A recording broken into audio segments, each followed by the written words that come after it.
Territoire d'info, Public Sénat, Sud Radio. Voilà, bonjour. Christian Eckert, vous êtes l'invité politique de Territoire d'Info ce matin. Manuel Valls dit « Je suis le chef du gouvernement et j'ai le sens de l'État ». Alors on a envie de dire merci pour l'info, et heureusement. C'était pas une évidence ? Écoutez, moi je travaille au quotidien. Nous avons encore à peu près 6 mois à gouverner. Nous sommes en train de voter le budget de la France pour l'année prochaine. Élection ou pas, ce budget va se mettre en place dès le 1er janvier. Il contient des réformes importantes pour la vie quotidienne des Français. Cette espèce de charivari à la tête de l'État, là, vous percevez ça comment ? Charivari, moi j'ai bien observé aussi qu'hier, comme d'habitude, le président et le Premier ministre ont déjeuné ensemble. On nous dit que ça s'est passé dans une ambiance tout à fait sereine. Non mais ça c'est la version officielle. Derrière, en Tunisie, je ne voudrais pas de version officieuse. Qu'est-ce qui a justifié une telle impatience de Manuel Valls ? Je pense qu'il n'y a pas d'impatience, il y a tout simplement un sentiment d'alerte en se disant qu'effectivement il faut prendre des décisions assez rapidement puisque maintenant le candidat de la droite, ou du moins un des candidats de la droite est connu.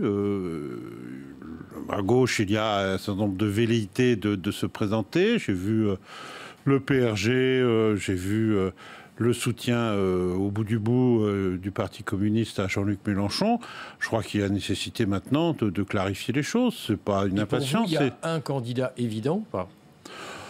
Bon, je pense que le président de la République, pour ceux qui le fréquentent et qui connaissent ses qualités et parfois ses limites, comme chacune et chacun d'entre nous, il y a effectivement le constat qu'il a fait face à des difficultés importantes liées à la situation internationale, mais aussi à la situation nationale, et que rien ne l'empêche d'être candidat. En tout cas, c'est mon point de vue. Dites candidat, c'est candidat à la primaire ou candidat à la présidence de la République sans passer par la primaire ? C'est à lui de le dire, je crois que... Mais vous avez un souhait, petites phrases, moi, je sais pas. Est-ce qu'il doit passer ? Moi, je n'ai pas à avoir de souhait. Moi, je suis membre d'un gouvernement. Lorsque j'ai envie de quelque chose, je le dis aux principaux intéressés. Je n'ai pas ici à rajouter de l'angoisse, de l'incertitude. La primaire à gauche, c'est une bonne idée ou pas, au fond ? Au point où on en est. D'abord, c'est bien la gauche qui a mis en place les primaires. Hein. J'entends dire qu'aujourd'hui, la primaire de la droite a marqué l'histoire.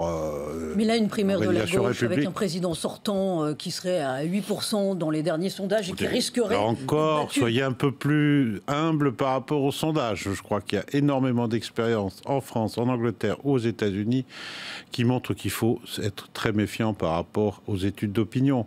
Donc, laissons les choses se faire. Il reste 6 mois. Moi, je ne veux pas rajouter des petites phrases aux petites phrases. Mais on comprend quand même en vous écoutant que François Hollande va se déclarer dans peu de temps, en tout cas qu'il est candidat. Il donnera sa décision, mais il l'a toujours dit. Il a dit qu'il le ferait au mois de décembre, dans la première quinzaine de décembre. Je pense qu'on y arrive. Est-ce qu'il n'a pas intérêt à le faire rapidement, là, maintenant, après le psychodrame ? Moi, j'ai toujours souhaité qu'il le fasse un peu plus tôt. Voilà. Et est-ce que ça veut dire, mais c'est à lui de choisir. Est-ce que ça veut dire, avec Manuel Valls qui rentre dans le rang, que lui renonce à être candidat, y compris à la primaire ? Manuel Valls a été un modèle de loyauté par rapport au président de la République, y compris sur un certain nombre de décisions d'arbitrage qui ont été rendues par le président de la République, sur lesquelles Manuel, comme toujours dans un groupe de femmes et d'hommes, pouvait avoir des différences. Manuel Valls a toujours soutenu les positions du président de la République. S'il y a un point sur lequel Manuel Valls est inattaquable, c'est bien cette loyauté, cette fidélité par rapport à un président qui l'a nommé Premier ministre. Je dirais une ambiance un peu différente au sommet. Non, mais vous êtes quand même en première loge. Mais écoutez, mais la question de l'ambiance à l'intérieur, dans les coulisses, ce qui compte, c'est ce que décide, ce que fait le gouvernement pour la vie quotidienne des Français. Mais oui, mais justement, Christian Eckert, expliquez-nous. On a Emmanuel Macron qui lance un appel aux électeurs de Juppé. On a Sylvia Pinel qui dit qu'elle se présente sans passer par une primaire de la gauche. On a Manuel Valls qui dit j'y vais pas. Donc que faut-il comprendre à l'état de la gauche ? Il y a effectivement une période qui nécessite de la clarification. Que voulez-vous que je vous dise de plus ? Travaillons au projet, travaillons actuellement au budget, aux réformes qui se poursuivent dans notre pays. Laissons les petites phrases un peu de côté. Vous êtes secrétaire d'État chargé du budget. Il y a un programme du candidat de la droite et du centre qui vient de sortir des urnes de la droite et du centre. Économiquement, vous n'êtes pas d'accord, on imagine, avec son approche, mais est-ce que, vous êtes le ministre du Budget, je le rappelle, 100 milliards d'économies sur 5 ans, c'est possible, c'est crédible, ces 100 milliards? Techniquement, presque, on a envie de vous demander. Non, techniquement, je pense que ça n'est pas crédible, ou alors ça veut dire que l'État doit renoncer à un certain nombre de ses missions. Non, c'est tout à fait hors de portée. Je crois qu'on peut toujours mettre des chiffres. J'avais d'ailleurs vu des chiffres plus élevés. Mais 100 milliards de réduction de dépenses, sauf à renoncer à des dépenses. Parce que parfois on dit qu'il faut externaliser, il faut privatiser, disons le mot. Mais c'est pas comme ça qu'on fait des économies, parce que la dépense, ça sera toujours là. Imaginons demain que l'éducation nationale soit privatisée. J'entends parfois ce genre de petite musique. Il faudra quand même des enseignants, il faudra bien que quelqu'un les paye. Et j'imagine pas que ce soit pas l'État qui prenne en charge la formation de nos élèves et de nos étudiants. On parle de la sécurité sociale, j'entends là aussi beaucoup de choses. Justement, à propos de l'assurance maladie et de la protection sociale, est-ce que vous êtes en partie rassuré par les propos de François Fillon hier soir, qui a un peu clarifié les choses en disant « je veux sauver justement la sécurité sociale et en même temps je veux protéger effectivement ceux qui ont des faible revenu. Est-ce que vous êtes inquiet sur cette mesure-là? Mais la sécurité sociale, elle a été réformée par les uns et par les autres. Disons-le clairement. Aujourd'hui, la sécurité sociale est quasiment à l'équilibre. Alors, ça ne veut pas dire que la dette a disparu, mais la dette commence à diminuer. C'est une nouveauté. Aujourd'hui, la survie de la sécurité sociale est assurée. On va toujours être vigilant et adapter les choses en fonction de la croissance, du nombre d'actifs, du rapport entre les actifs et les retraités, bien entendu.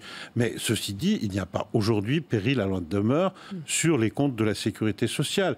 Alors après, il y a toujours eu cette espèce d'envie de la droite, et d'une grande partie de la droite, de confier à l'assurance privée la prise en charge d'un certain nombre de pathologies. Certains appellent ça la bobologie, disons les petites maladies.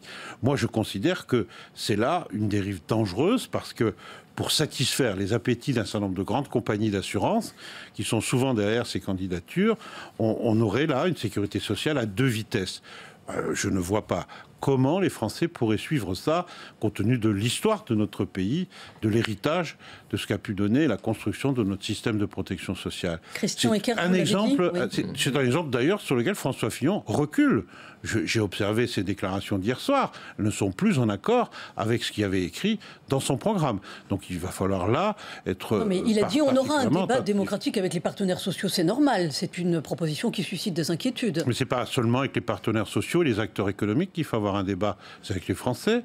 Il faut avoir le débat avec les Français sur cette question, qui est une question essentielle. Mais ce n'est pas la seule.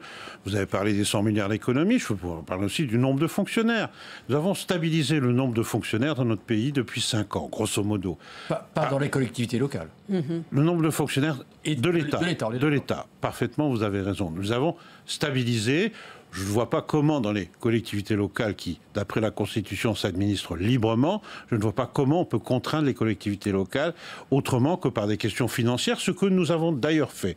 Alors, laissons le choix de la méthode. Mais supprimer 500 000 fonctionnaires dans notre pays, c'est irréaliste. Il en part environ 100 000 en retraite, un peu plus tous les ans. Je parle là de l'ensemble des fonctionnaires. Supprimer 500 000 postes de fonctionnaires, ça veut dire ne pas recruter pendant 5 ans. Ne pas recruter pendant 5 ans, au moins. Et ça veut dire quoi? Ça veut dire d'abord que tous ceux qui ambitionnent de rentrer dans la fonction publique vont se retrouver sans emploi. Il faut arrêter de recruter. Il faut fermer les concours du CAPES, de l'agrégation, de recrutement dans la fonction publique, des IRA, de l'ENA. Il faut fermer les concours pendant 5 ans. Vous imaginez les conséquences? Les conséquences déjà pour les jeunes, pour lesquels la fonction publique représente aussi une débouchée professionnelle, les conséquences pour les services publics en termes d'organisation. Nous avons à peu près stabilisé, modulo le fait que nous avons recruté 60 000 enseignants, postes d'enseignants, en tout cas dans l'éducation nationale supplémentaire, une petite dizaine de milliers de postes en matière de police et de gendarmerie. Nous avons baissé les effectifs dans les autres ministères. Certains nous le reprochent d'ailleurs. C'est parfois aussi la raison d'une certaine impopularité de ce gouvernement. Alors supprimer 500 000 fonctionnaires, c'est raconter des bobards en français. La position du Sénat, en tout cas de la majorité du Sénat, qui refuse d'examiner le prochain budget, ça vous inspire quoi? Reste une minute. Oui, moi je pense que c'est... quelque part, une espèce de démission du Sénat dans son rôle, c'est quand même le Parlement. Qu'il conteste le projet de budget, paraît-il, dans sa sincérité ou dans les différentes propositions qu'il contient, ça c'est le débat démocratique.